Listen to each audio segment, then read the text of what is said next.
já me conhecem do xadrez, outros dos projetos que eu faço por fora, como a G1, o grupo de extensão em oncologia, e eu estou muito grato em dar para vocês essa aula de farmacocinética. Importante que vocês falem comigo sobre demais dúvidas. Eu tenho no meu contato, até acho que eu vou ter até no material, o meu contato do Instagram. Quem tem meu número também pode falar por lá, tudo bem. Eu vou estar disponível não só para as aulas de farmacocinética, para tirar dúvida, mas para os demais conteúdos, podem mandar mensagem, tudo bem. Eu vou compartilhar minha tela e a minha câmera vai cessar, eu acredito. Me avisem se vocês vão conseguir ver os slides, por favor. Alguém liga o microfone?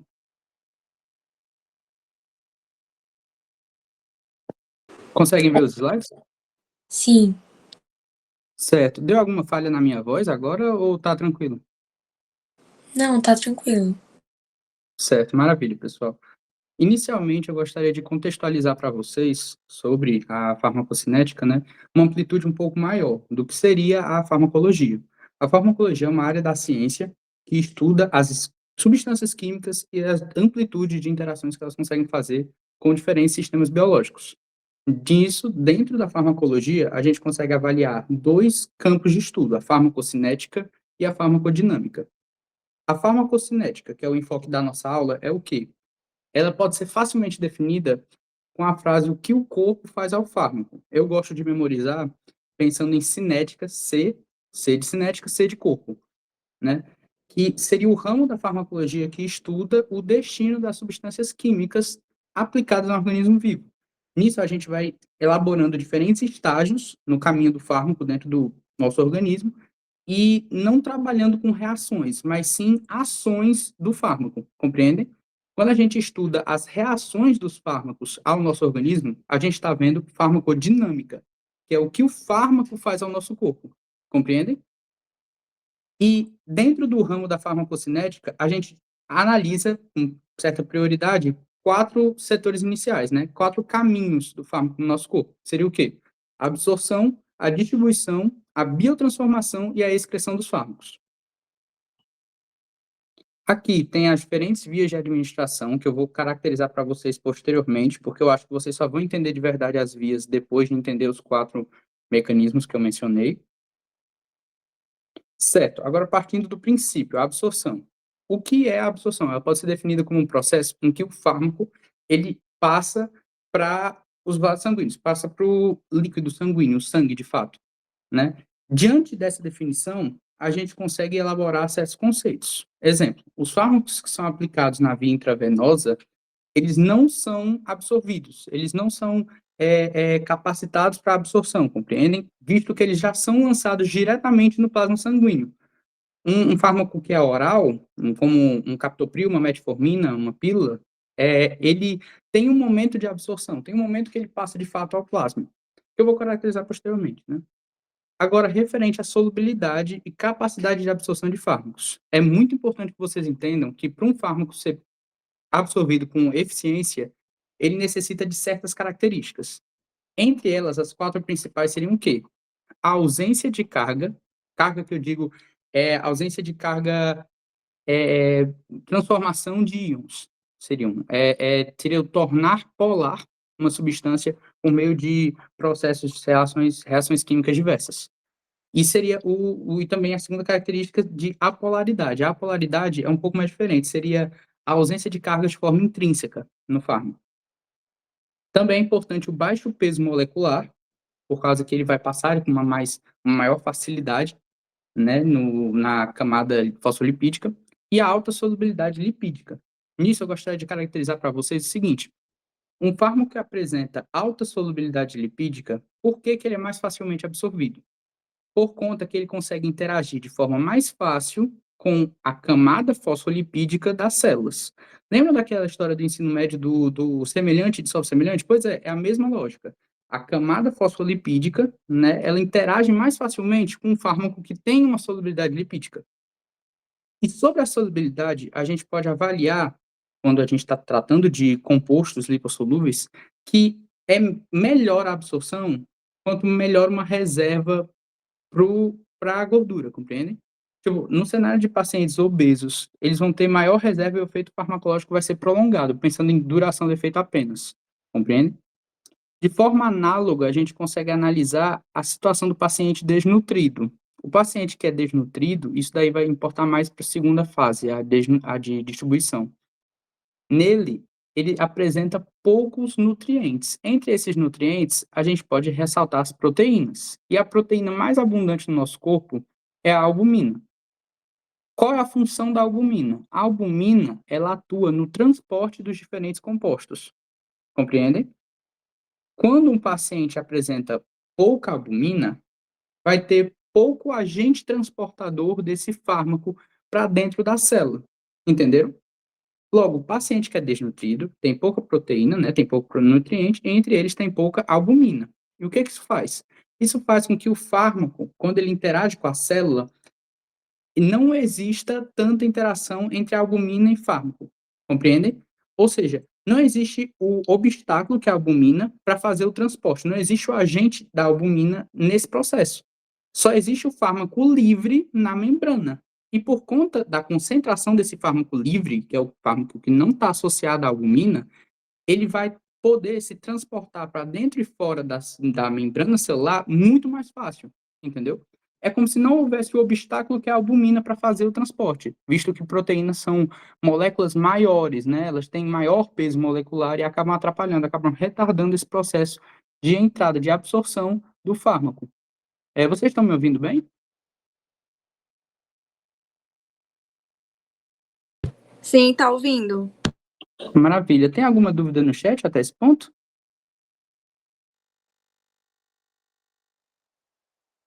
Perfeito. Gente, quem tiver dúvida pode levantar a mão, tudo bem, viu? Só avisando. Eu vou dar continuidade, então. Certo. Outro fator que eu acho muito importante que vocês entendam na absorção seria as transformações de pH. A forma como o pH interage nos diferentes cenários. Eu acho que não é tão importante pensando em questões de prova, mas é muito útil para o raciocínio clínico de vocês nos próximos semestres. Entendam. Lembra que eu falei que um fármaco é melhor absorvido quando ele é apolar, quando ele também não tem carga associada? Pois é. Quando um ácido, vou revisar esse conceito de ensino médio, certo? Quando um ácido interage com uma base, ele vai gerar formas ionizadas, correto? O gerar dessas formas ionizadas, o gerar dessas cargas polares vai acabar atrapalhando o processo de absorção. Vai tornar o processo de absorção do fármaco menos eficiente. Isso justifica quando você estiver raciocinando, por exemplo, no terceiro semestre, né, que vocês têm hematologia, né, anemia ferropriva, e o paciente vai estar fazendo suplementação de ferro. Ele tem horários específicos pensando no jejum, por exemplo, entende? Tipo, falando de uma forma menos específica, né, mais adequada para o segundo semestre. Se eu tenho um fármaco que ele é ácido, ele tem caráter ácido, e ele vai ser degradado no estômago, ele é um fármaco oral, ele passa pelo metabolismo de primeira passagem, né, ele é da via enteral, faz mais sentido que esse fármaco seja também ácido, interagindo com o ácido do estômago, gerando formas não ionizadas. Ou seja, a absorção vai ser facilitada. Compreende? Certo. Também vou falar de outros fatores que influenciam na absorção, né? Na absorção e na distribuição, né? Vou caracterizar na segunda fase. Certo. Agora, falando da distribuição, é um pouco complexo. A distribuição seria o quê? Seria a passagem de um mesmo fármaco pela corrente sanguínea. Seria ele atingindo os diferentes aportes de tecido e também os diferentes espaços intersticiais, para a interação do fármaco de fato, para ter efetivo efeito, né? E sobre a distribuição, tem alguns fatores que eu gostaria de ressaltar para vocês. Principalmente o quê? As alterações no fluxo sanguíneo são diretamente proporcionais à capacidade de distribuição desse mesmo fármaco. O que que isso representa? Representa que se na circulação, microvasculatura ou circulação maior, né, sistêmica de fato, se existem trombos, por exemplo, nas artérias, isso vai limitar o aporte sanguíneo por diferentes tecidos, isso vai fazer com que menos fármaco alcance as diferentes porções teciduais, entenderam? Importante ressaltar não só isso da presença de trombos, mas também de redução do débito cardíaco. Exemplo, quando vocês estiverem no quarto semestre, vocês estiverem vendo insuficiência cardíaca congestiva, você vai ver que existe uma redução do débito cardíaco por alguma ou formação aterosclerótica ou fatores genéticos, é bem multifatorial a insuficiência cardíaca congestiva. Nesse tipo de paciente, existe redução do débito cardíaco, né, do volume que é impulsionado em um mesmo momento. Isso vai fazer com que menos fármaco atinja as diferentes áreas corporais, entendeu? O fluxo sanguíneo, que tendo intensidade variável, ele vai interagir de forma direta com o aporte do fármaco. Outro fator interessante, eu vi agora que não coloquei no slide, mas eu acho interessante a título de curiosidade, é a interação da glicoproteína P. A glicoproteína P é um sistema de defesa do nosso organismo, né, que funciona como uma bomba de refluxo. Ou seja, ele detecta no organismo substâncias nocivas e expulsa essas substâncias da célula. Compreendem? Ou seja, pode ser que a glicoproteína P interaja com uma molécula de fármaco, analisando que ela é uma substância nociva e expulsa esse fármaco. Isso atrapalha o processo de distribuição. Compreenderam? Tem também as associações que eu falei da albumina, que são associações reversíveis, né? A albumina consegue interagir e cessar a interação facilmente. E, e que eu já caracterizei do paciente com desnutrição, que ele apresenta menos albumina e existe mais fármaco livre do que fármaco ligado, que vai gerar essa hiperativação, essa hiperação do fármaco. Agora a nossa terceira fase, né, do processo, a biotransformação. A gente já caracterizou a absorção, a gente já caracterizou a distribuição, agora a biotransformação. Inicialmente, eu gostaria de ressaltar que esse é um processo que é baseado no quê? No metabolismo hepático. Ou seja, é o fígado o principal atuante na biotransformação. E qual é o intento geral desse processo? É transformar os compostos que eram lipossolúveis em hidrossolúveis. É aumentar, é formar uma polaridade nesses compostos. Lembrem-se de que na absorção, o ideal seria dele ser lipossolúvel. Agora, na biotransformação, a gente vai tentar transformar eles em hidrossolúveis para que eles sejam excretados mais facilmente. Compreende? Ou seja, é importante essa mudança no comportamento do fármaco para que seja efetivada a excreção. Entenderam? Agora, para o metabolismo hepático, né, que envolve o citocromo P450, né, é o principal agente para a biotransformação, né? Vocês vão ver melhor sobre a família do citocromo P450 no terceiro semestre com o Manuel Cláudio. Mas, em essência, a gente pode ressaltar que para a formação desses produtos mais polares, a gente tem diferentes reações, né? As reações de fase 1 e de fase 2. Um fármaco, quando ele passa pela reação de fase 1, que seria oxidação, redução ou hidrólise, ele vai sofrer, né, essa exposição de grupos funcionais, ele vai se tornar mais polar, só que existe a possibilidade de que ele não se torne tão hidrossolúvel a ponto de ser fácil a excreção. Nesse tipo de fármaco, em que a fase 1 não foi suficiente, é acionada a fase 2, a fase de conjugação. E o que é a fase de conjugação? A fase de conjugação é um processo em que um composto, uma molécula endógena ou exógena, ela vai interagir com o fármaco, fazendo com que ele se torne mais facilmente excretado. Agora eu quero que vocês exerçam esse exercício criativo comigo. Imagine um fármaco que tenha caráter lipossolúvel, ou seja, ele é perfeito para absorção. Ele é apolar, ele não tem carga, ele tem baixo peso molecular, ele tem alta solubilidade lipídica. Esse fármaco, ele é extremamente lipossolúvel. E ele não conseguiu se tornar hidrossolúvel o suficiente pela fase 1. E o que vai acontecer com ele? Ele vai ser submetido à fase 2 de conjugação. E o que vai acontecer nessa fase 2? Vai existir essa outra molécula, a principal no nosso organismo sendo o ácido glicurônico, que vai interagir com esse composto apolar. E o que é o ácido glicurônico para conseguir fazer a excreção? O ácido glicurônico é uma molécula que ela é tão polarizada que ela consegue suprir a apolaridade de um fármaco, compreendem? Daí, nessa interação, nesse mix das duas moléculas, se torna fácil a excreção. Eu caracterizei também no outro slide todo esse processo que eu mencionei, do citocromo P450 sendo esse participante, né, esse agente útil na metabolização hepática, é o mais importante, né, e também envolvendo a exposição dos diferentes grupos funcionais, né, que vai criando uma polaridade na molécula. Já as redações de fase 2 seriam as conjugações, que eu mencionei, que não vão aumentar a polaridade, né, um processo metabólico em que a molécula endógena é ligada a uma substância polar. Também tem fatores que influenciam esse metabolismo, né? Mas só que eu acredito que eles não sejam tão eficientes, tão importantes pensando na avaliação de vocês. Certo. Agora, caracterizando a excreção, a última fase do nosso processo.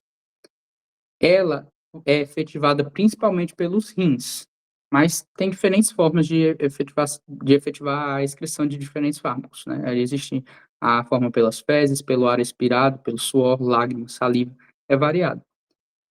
Pensando na funcionalidade renal, eu coloquei essa imagem com a ilustração para vocês terem uma noção melhor de como é que funciona no fluxo renal. Eu acredito que vocês não viram fisiologia renal ainda, eu acho que é no terceiro módulo, mas eu considerei importante porque eu acharia valioso no segundo semestre que eu observasse isso, né? De que no caminho que o fármaco percorre na excreção renal, ele não começa já logo após do glomérulo perfeitamente hidrossolúvel, compreende? É um processo que demanda não só uma questão de tempo, mas também diferentes agentes metabólicos, né? Na forma de secreção ativa, no início, né, que seria o túbulo proximal, o medicamento ainda se encontra livre, né, primordialmente livre, né, no paciente saudável, né, existe porção de medicamento livre e porção de medicamento saudável, ligado, quer dizer, e durante a passagem pela alça de Henle e túbulo distal é que ele efetivamente vai se tornando mais excretável, compreendem? Certo. Agora, a título de curiosidade, é importante ressaltar, o que a Alana tinha mencionado, né, são os diferentes fatores que influenciam na farmacocinética, né, que seriam os fatores extrínsecos e intrínsecos. Qual a diferença dos dois? Os fatores intrínsecos seriam os que são associados à própria fisiologia do nosso próprio corpo, seria a fisiologia do paciente, no caso, e os fatores extrínsecos seriam por fora do corpo do indivíduo, do paciente, na situação, né? Seriam elementos como dosagem, como formulação farmacêutica, como as diferentes vias de administração, né?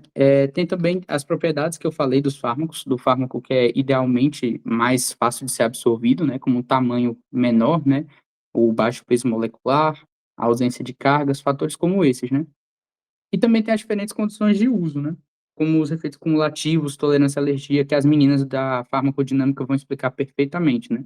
Sobre taquifilaxia, dessensibilização, é um assunto muito divertido. Eu queria muito dar essa aula também. Agora, sobre os fatores intrínsecos, né, que seriam os elementos do próprio paciente, né? A gente pode ressaltar fatores genéticos e de idiosincrasia, né? Que seriam a variabilidade na quantidade de enzimas e alterando a biotransformação, né? Porque existem certas alterações genéticas que acabam inibindo, né, de forma parcial, a atuação do citocromo P450. Ou seja, é como se todo o processo de biotransformação, de metabolismo hepático, se torne menos eficiente, né? Tem também cenários no próprio desenvolvimento, no desenvolvimento hepático que acabam prejudicando a absorção dos fármacos, acaba tornando necessário que o médico tenha uma certa precaução na abordagem desses fármacos para esse tipo de paciente. Exemplo, encefalopatia hepática, doença renal crônica, insuficiência hepática aguda, que acho que é o mais comum, né? E também tem outros fatores, como peso e composição corpórea, né? É o que eu falei do paciente que é obeso. O paciente que é obeso, ele tem maior reserva lipídica, vai tornar a absorção mais facilitada, compreende? E o efeito do fármaco vai ser prolongado, certo? No paciente que é desnutrido, é aquele cenário que eu falei, é como se houvesse uma hiperativação do fármaco por conta da pouca albumina, e muito fármaco livre pela célula. Tem estados patológicos e fisiológicos, como insuficiência renal, diarreia, insuficiência hepática, e também as diferentes espécies, né? Dentro do mundo animal, certos animais apresentam diferentes expressividades, diferentes níveis de expressividade de determinadas enzimas, né? Como os cachorros, acho que eles apresentam maior expressividade do citocromo P450.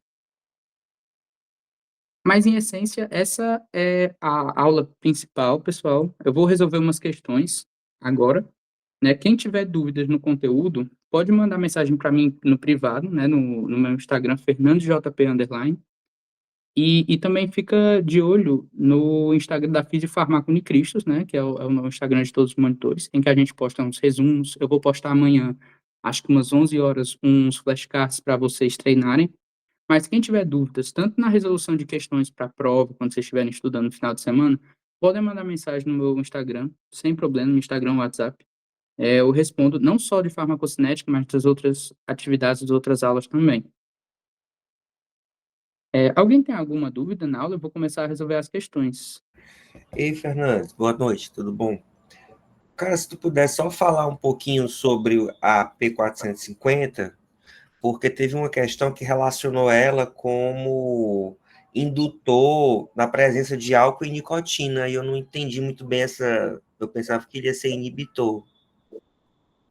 Ah, claro. Espera só um momento, deixa eu... Eu lembrei que é importante que eu caracterize agora as diferentes vias de administração. Acho que seria útil para vocês. Costuma ser questão de prova. Bem, em relação à atuação do citocromo P450 como indutor, era no cenário de álcool, é isso? De indutor enzimático? Isso, álcool e nicotina. É por causa que no cenário do álcool e nicotina existe... Como posso explicar? Entenda que o citocromo P450 ele é uma enzima. Uma enzima é uma proteína. Ela está sob função de diferentes fatores de estímulo externos. Quando a gente coloca uma droga, né, elementos dessa droga, como a nicotina e o álcool, essa droga vai estar sob influência desses elementos, compreende?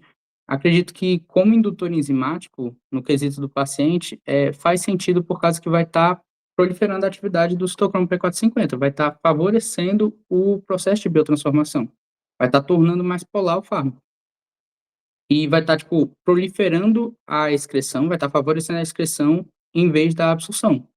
Compreende?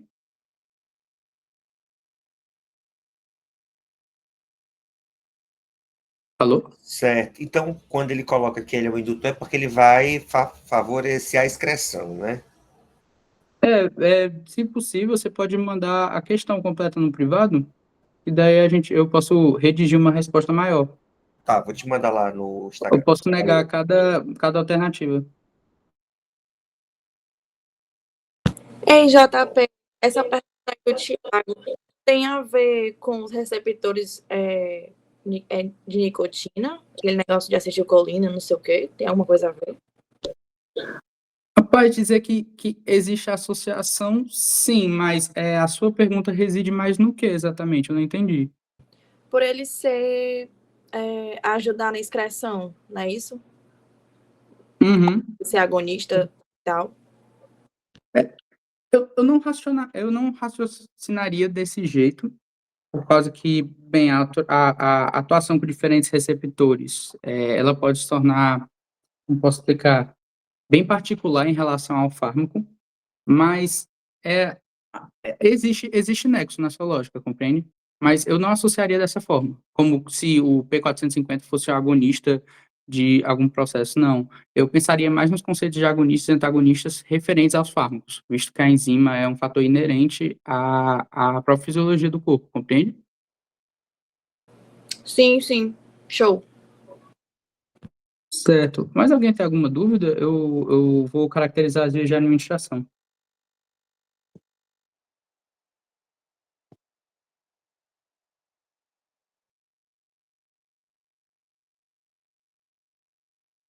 Eu vi no chat aqui que o pessoal da T1 não tinha recebido o link. Eita, eu tinha enviado para os dois líderes, para as duas líderes. Vocês perderam. Alguém pode me informar quais são as partes que vocês perderam? Turma 1. Quando a gente chegou, estava no slide 8. Slide 8, certo. Ah, certo. Vocês estavam nas reações de fase 1, certo? Ok. Oi, amigo. Houve uma falha de comunicação entre o problema pessoal da líder da T1, ela pediu desculpa aqui no grupo, mas realmente o pessoal da T1 restou prejudicado por conta desse delay em receber o link. Caso seja possível, né, para não atrapalhar aqui o curso da aula, se você tiver tempo e disponibilidade, a gente agradeceria muito se pudesse ser ministrado uma aula para a T1 também, né? Que eu acho que não faria sentido o pessoal que chegou na hora, né, da T2 e tal, recebeu o link na hora, eles se prejudicarem tendo uma nova explicação. Mas, se for possível, ainda hoje ou no outro momento conveniente, seria interessante que a T1 pudesse ter essa aula desde o início, né? Sim, tudo bem por mim. Eu posso fazer a parte de vias de administração, depois eu explico os outros procedimentos de absorção, distribuição e tudo, e a gente pode fazer as questões no final. Estaria bem para vocês? Aí você vê com a T2, né? Que eu não sei a disponibilidade de tempo dos meninos, mas, enfim, se você tiver essa possibilidade de suprir essa demanda da T1, nós ficaríamos gratos, tá bom? Muito obrigado. Beleza, tranquilo, vai dar certo. Eu faço aqui direto, tudo bem. Eu só. Gente, me desculpem, sério, perdão. Eu acabei tendo um imprevisto aqui em casa e eu não consegui enviar o link. Me desculpem, de verdade. Tranquilo, Luz, tá tranquilo. Tranquilo, eu vou caracterizar aqui as vias de administração para vocês, tá bom? Certo, pessoal. Eu acredito que a Alana deve ter caracterizado para vocês, né, a definição de cada via e ressaltado vantagens e desvantagens de cada uma delas. Pelo menos nas últimas avaliações que eu averiguei, costuma cair questões de múltipla escolha envolvendo diferentes vias. Não sei exatamente quais são as que caem mais, caem menos, mas eu acredito que vocês devem ter uma noção geral de cada uma delas, né? Daí, nisso, eu gostaria de diferenciar para vocês os conceitos de vias enterais de vias parenterais. Em essência, a gente pode falar de uma forma bem leiga de que as vias parenterais, elas vão necessitar de agulha para a administração. As vias enterais, não. Mas existem questões adicionais, mas pensando desse jeito, você consegue associar mais facilmente na resolução das questões. Agora, a via oral. Importante caracterizar na via oral que ela passa pelo metabolismo de primeira passagem. E como é que a gente define o metabolismo de primeira passagem? Seria o processo em que há a passagem do fármaco frente à metabolização hepática, né? Vai ser degradado dessa forma mais facilmente.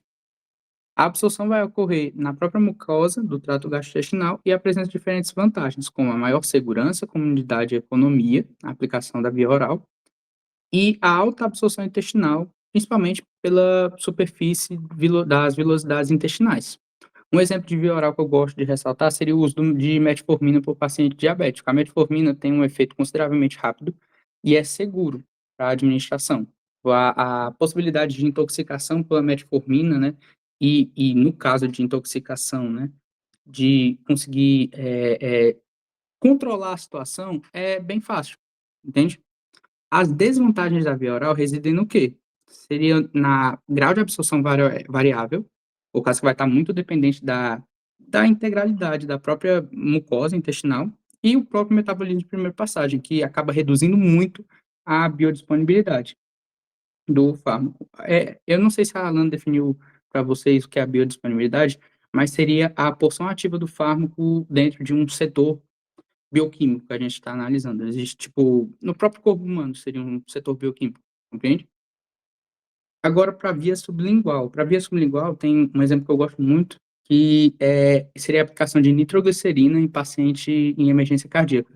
Eu gosto muito de cardio, por isso que eu mencionei algumas vezes durante a aula, né? Mas ela é o quê? Ela é útil quando se deseja um efeito rápido, no cenário de emergência, né? E a absorção é efetivada na própria mucosa oral. E isso tem como vantagem bem objetiva, que é o evitar da metabolismo de primeira passagem e ter essa resposta mais rápida, né?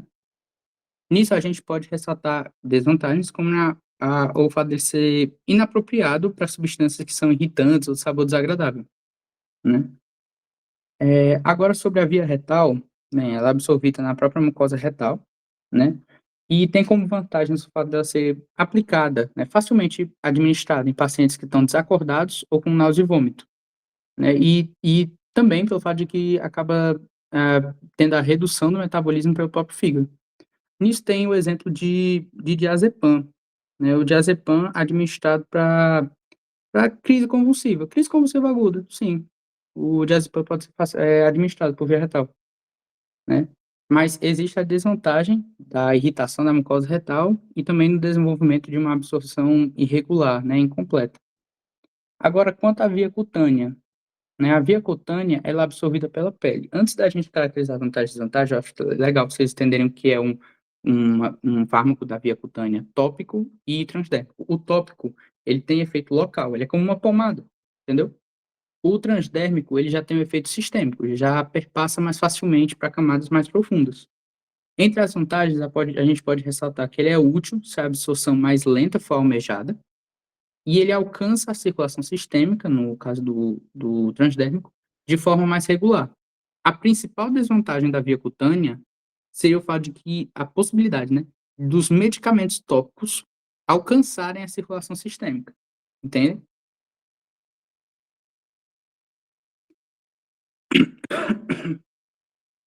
Certo. Agora sobre via subcutânea.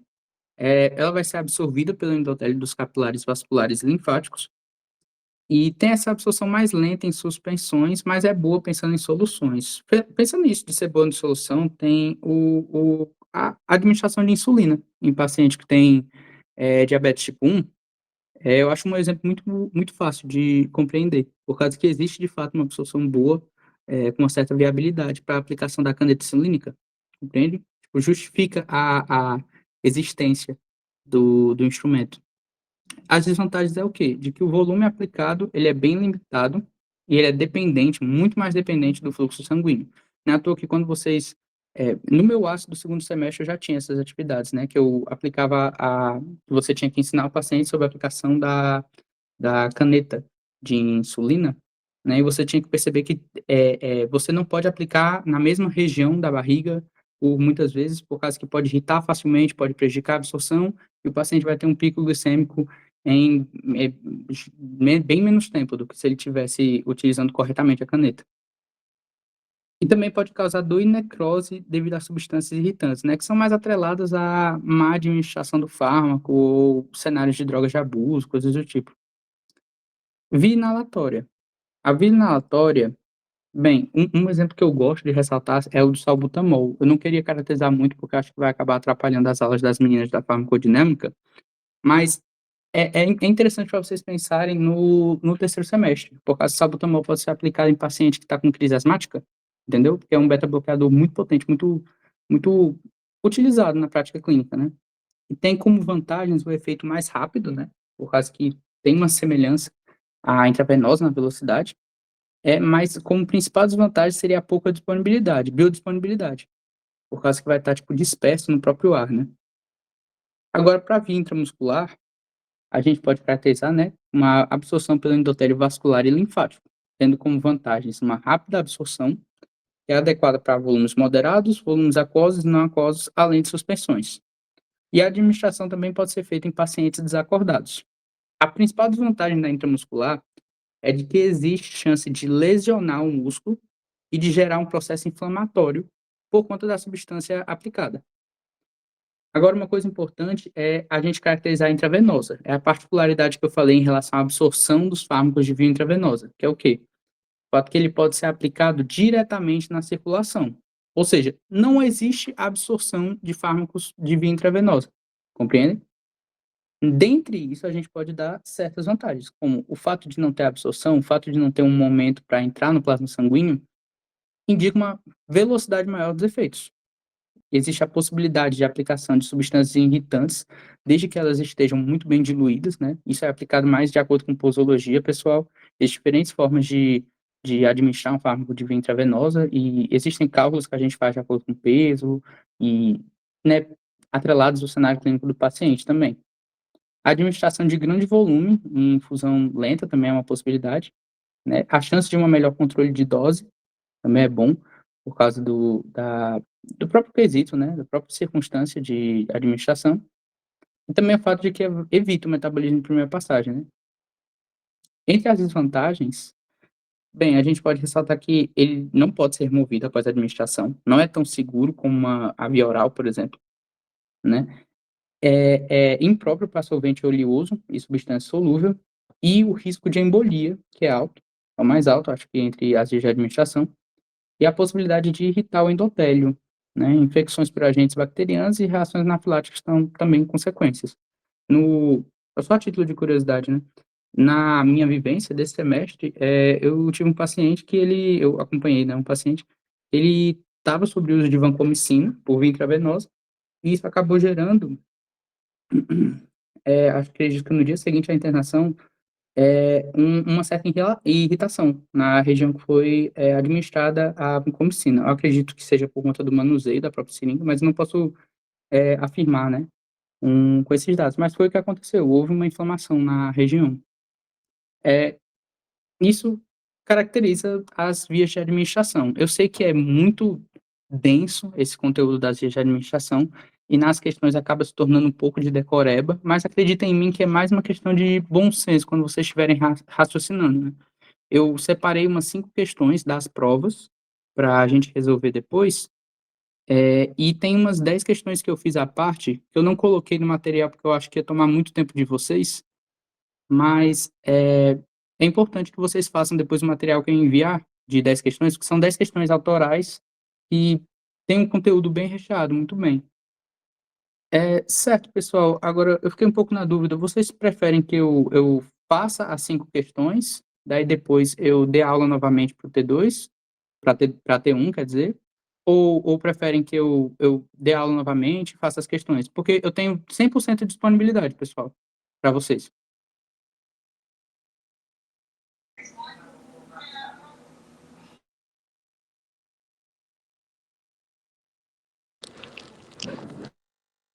Acho que pode fazer logo as questões e aí depois a gente quer dar T1, pode continuar e tirar alguma dúvida. Certo, sem problema.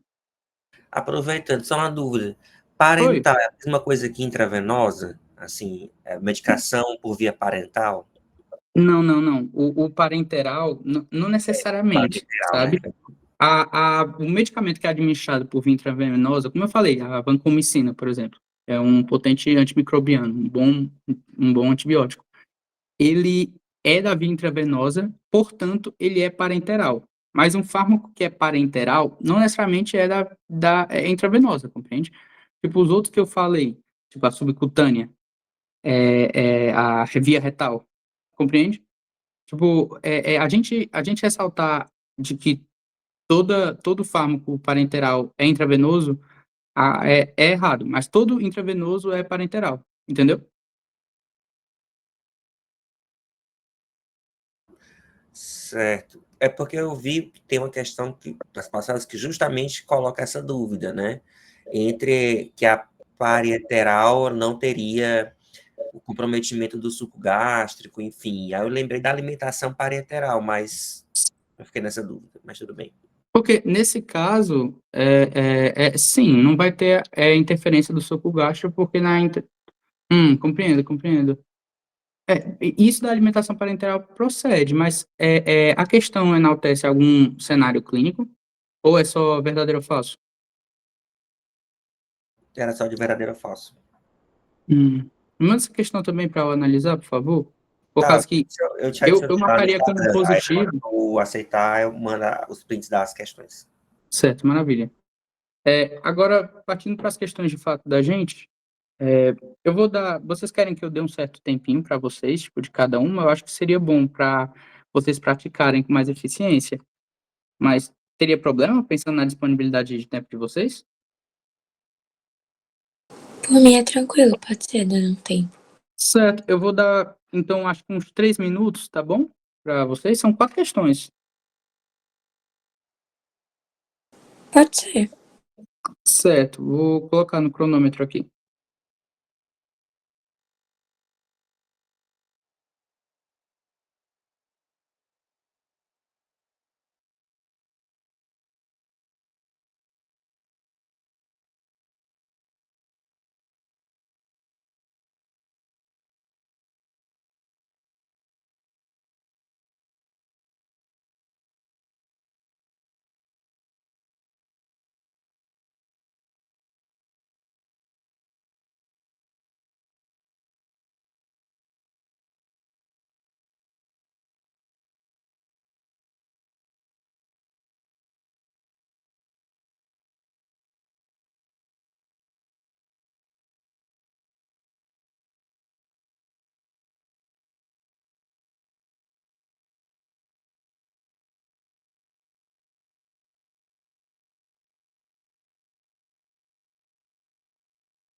Pronto, pessoal, já deu os 30 minutos, eu vou resolver aqui com vocês, certo?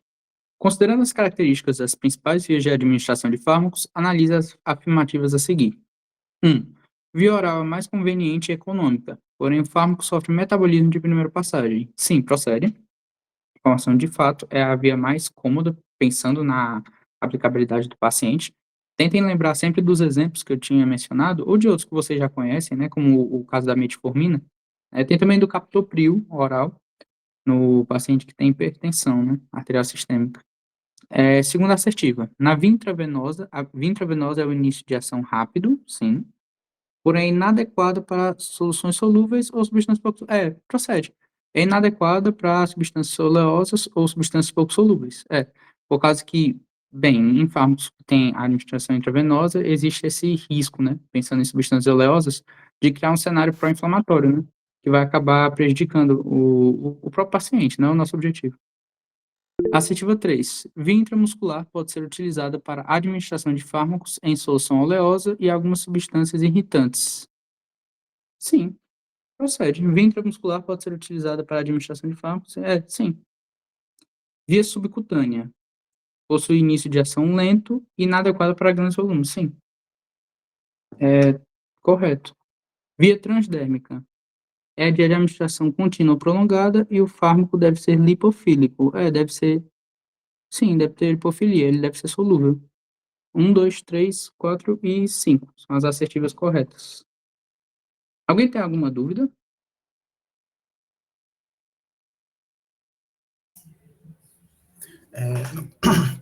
No caso, Fernandes, por que o item 2 ele tá correto? Por que ele é inadequado para soluções oleosas?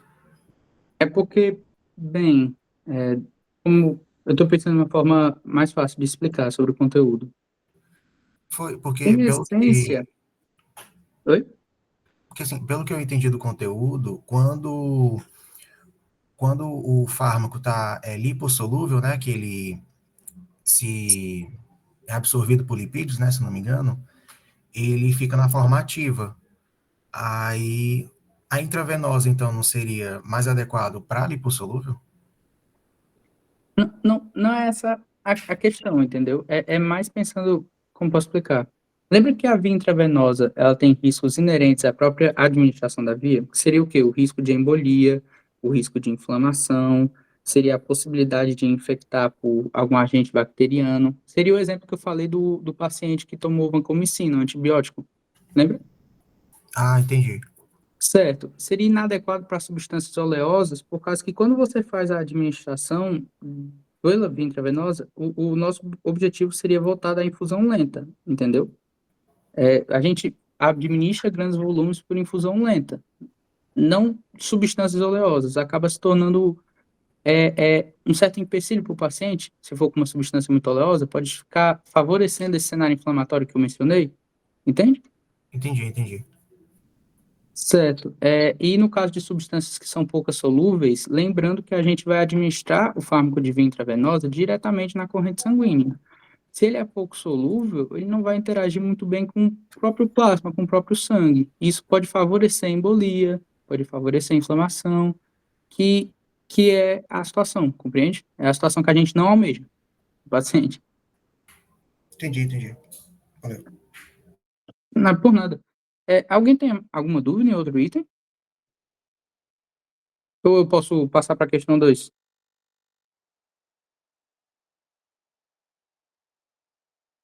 Ok, acho que eu vou para a questão 2. Certo. Eu vou dar 3 minutos para vocês novamente, ok? Começando agora.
Pronto, pessoal, deu os 3 minutos, eu vou começar a resolver, ok?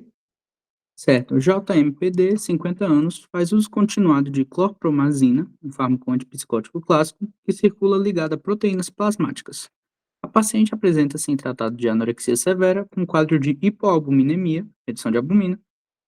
A paciente relata estar sentindo, com frequência, sedação, sonolência, além do quadro de amenorreia, reações adversas comuns ao medicamento. O psiquiatra decide diminuir a dose da medicação. Alô, alguém falou alguma coisa?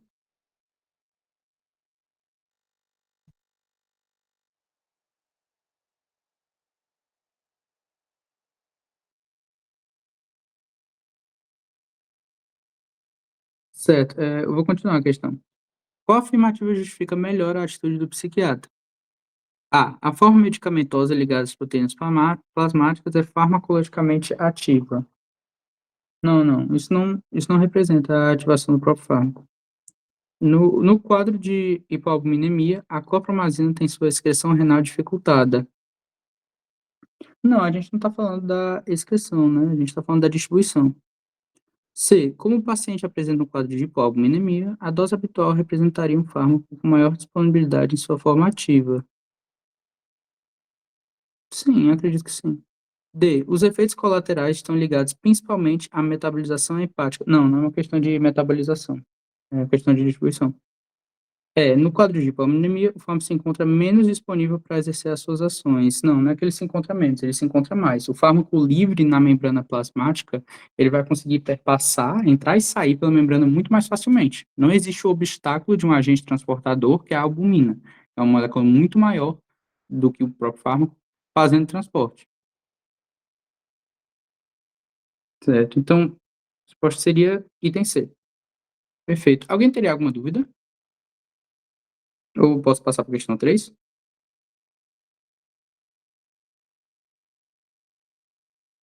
Pode Ok. passar. Certo, pessoal. Vou dar os 3 minutos novamente.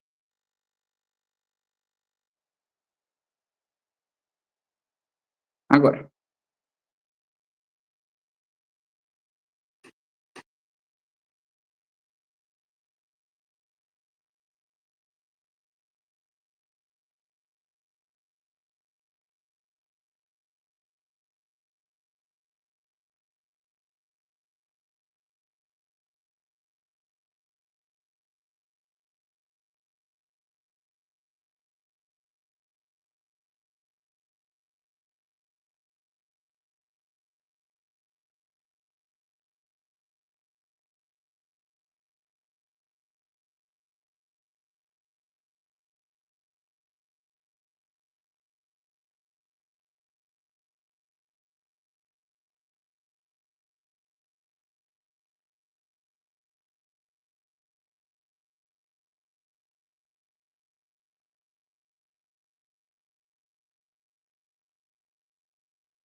Certo, pessoal, deu os 3 minutos, agora fazendo a questão 3, né?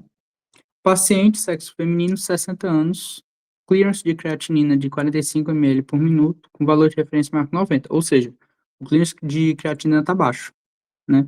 Está em uso de fármaco por via oral. Sabendo que esse fármaco sofre extenso metabolismo de primeira passagem, resultando em produção de um metabólito ativo e tóxico hidrossolúvel pelo complexo CP450, o citocromo P450, que alterações farmacodinâmicas podem aparecer nesse paciente? A. A biodisponibilidade do fármaco ativo diminui? Não, não diminui. O complexo CP450 presente nos néfrons está alterado neste paciente com alteração renal? Não, porque o citocromo ele é metabolismo hepático, não é uma questão dos néfrons, né? O néfron é uma estrutura renal. Os fármacos que serão mais facilmente excretados estarão na sua forma não ionizada? Não, os fármacos que serão mais facilmente excretados estarão na sua forma ionizada, né? Tanto que a gente vai tornar o composto hidrossolúvel, né, para que ele seja excretado facilmente.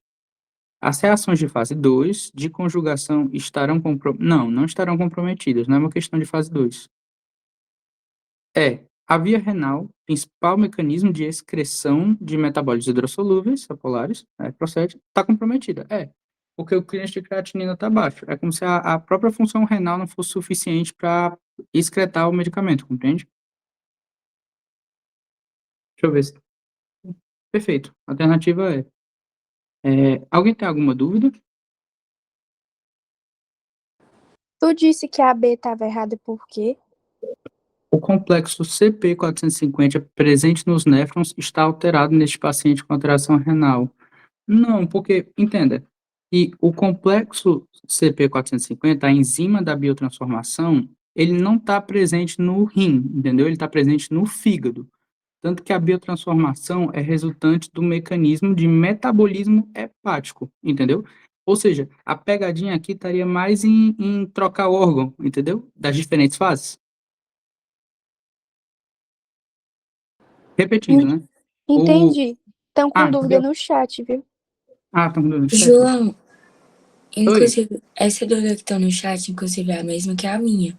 Porque tá falando ali de metabólitos hidrossolúveis apolares, mas hidrossolúvel não é polar, não.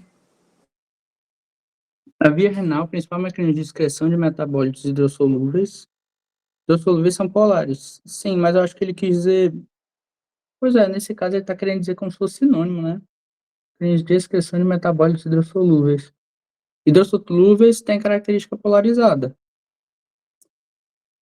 Pois é, esse é o problema, porque os outros... Opa, desculpa, pode falar? Não, tô falando que pode ter sido erro de digitação deles. Pois é, porque as outras alternativas estão de fato erradas, entende? Tipo, eu sei que a E tem esse fator da polaris, mas só que, em essência, o problema é renal, não é um problema hepático, entendeu? Não é um problema de metabolização, é um problema de excreção, sabe? Se ele tivesse insuficiência hepática aguda, daí seria outra circunstância, mas o que ele tem seria um problema na funcionalidade renal. A creatinina é um exemplo que você investiga para avaliar a funcionalidade renal. Certo, obrigada. E tem uma pessoa que está pedindo para explicar o item A. O item A? Certo. A biodisponibilidade do fármaco ativo diminui. Não, porque não, quando a gente fala de biodisponibilidade, seria mais pensando na forma dele ativa de acordo com a biotransformação, entendeu? Seria mais o resultante da ação do citocromo 450. Compreende? Tipo, é como se ele estivesse falando de uma... Ele está falando, não, alternativa A, ele está falando de um procedimento da biotransformação, sendo que o problema do paciente é claramente na excreção, entendeu? Não existe problema hepático que altere a disponibilidade do fármaco ativo, entendeu? E não vai diminuir a disponibilidade, visto que ele não vai estar conseguindo excretar, entendeu? É como se eu tivesse muita gente saindo por uma mesma porta e eu fechasse essa porta, compreende? Mais gente vai ficar lá, mais fármaco vai estar lá dentro. Você não vai estar excretando, entendeu? Vai estar aumentando a biodisponibilidade. Na hipótese mais exagerada, né? Deu para entender?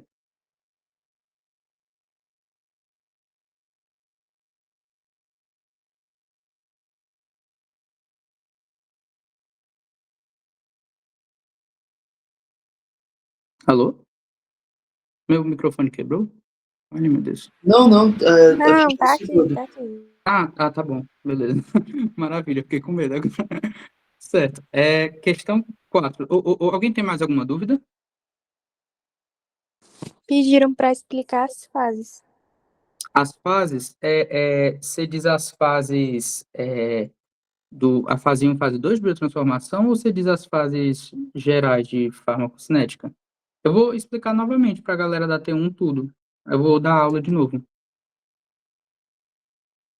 1 e 2. Certo. Em essência, o que seria importante para vocês entenderem da fase 1 e 2 é para a biotransformação, né? Qual o objetivo da biotransformação? Seria transformar fármacos, né, moléculas lipossolúveis em hidrossolúveis, transformar compostos que eram apolares em polares, entendeu? Seria expor grupos funcionais e tornar os compostos inativados, entendeu? Esse é o objetivo. E para isso, um fármaco ele é submetido a diferentes reações que a gente caracteriza como reações de fase 1. Entre elas, a gente fala de oxidação, a gente fala de hidrólise, a gente fala de redução.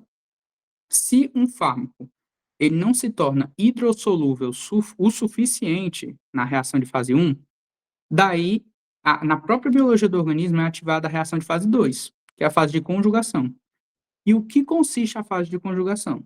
Consiste na interação de um composto, né, um composto da própria biologia da gente, do paciente, no caso, né, que é extremamente polar, a exemplo do ácido glicurônico, que vai interagir com um fármaco que é apolar, de forma que a polaridade do ácido glicurônico seja tão alta que ele meio que supre a polaridade do fármaco e isso faz com que a excreção se torne facilitada. Entendeu? É, foi passível de entendimento a minha explicação? Eu vou explicar depois mais. Eu vou dar aula de novo. Para ter um. Sim, obrigado. Certo. Qualquer dúvida, pessoal, pode clicar no botão da mão. Eu botei para ativar o som, mas acho que está ativado. Aí também podem ligar o microfone para falar, tranquilo. Certo. Questão 3 finalizada, né? Vou para a questão 4, vou dar 3 minutos novamente, viu? A partir de agora.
Certo, pessoal, deu os 3 minutos. Agora eu vou fazer a questão. As mudanças que ocorrem no organismo durante o processo de envelhecimento, como, por exemplo, o aumento da massa gordurosa em idosos, interferem na farmacocinética de alguns fármacos. Isso ocorre devido. Lembrando que aumento de massa gordurosa representa maior quantidade de reserva lipídica. Vamos lembrar que o fármaco, na condição de absorção ideal, ele teria alta solubilidade lipídica, correto? Isso vai possibilitar maior interação e vai ter, tipo, dentro de uma maior reserva, vai ter um efeito prolongado do fármaco, né? A maior capacidade de ligação dos fármacos às proteínas plasmáticas em pacientes obesos. Não, ele misturou com aquela questão da albumina que eu falei no paciente que tem subnutrição. B. A maior permeabilidade da barreira hematoencefálica em pacientes idosos, o que facilita o acesso de qualquer droga ao sistema nervoso central. Não. Ao tecido adiposo funcionar como um reservatório para fármacos lipossolúveis. Há um maior processo de ionização dos fármacos, o que facilita a absorção. Não. Um maior processo de ionização faria sentido pensando na fase de biotransformação, e isso não tem relação com o contexto da questão, né? Não. O efeito farmacológico prolongado de medicamentos lipossolúveis em pacientes com aumento de massa. Procede. Acho que a alternativa é. Perfeito. Alguém tem alguma dúvida? Essa foi a última questão. Agora eu vou dar... Oi? Eu tenho uma dúvida. Certo. Show. É com relação à ionização dos fármacos, quanto menos ionizados, mais eles serão absorvidos, é isso? Sim. Quanto menos ionizado, mais fácil ele é absorvido. Porque, pensa comigo, quando a gente analisa os fatores que interferem na absorção ideal, né? Seria no quê? O baixo peso molecular seria a alta solubilidade lipídica e seria os caracteres apolares e a ausência de cargas no fármaco, entendeu? Ou seja, não tendo carga, ele passa mais fácil pela membrana fosfolipídica, entendeu? Beleza, show. E aí, com relação... Sim. Não, pode falar. Show. Com relação à excreção dele, ele tem que estar ionizado para que haja excreção? O ideal do fármaco é que ele tenha características polares na excreção, ou seja, você tem mudança do comportamento do fármaco da absorção para a excreção, entendeu? É como se fossem comportamentos opostos, sabe? Porque a gente vai tornar esse composto mais polar, não é que ele necessariamente se torne mais ionizado, entendeu? É uma questão dele ser polar para que outros grupos, outros enzimas e outros fatores consigam interagir facilmente com ele, quebrando a molécula, entendeu? Show. Certo, obrigado. Por nada. Mais alguém tem alguma dúvida na questão 4, antes de eu repetir a aula?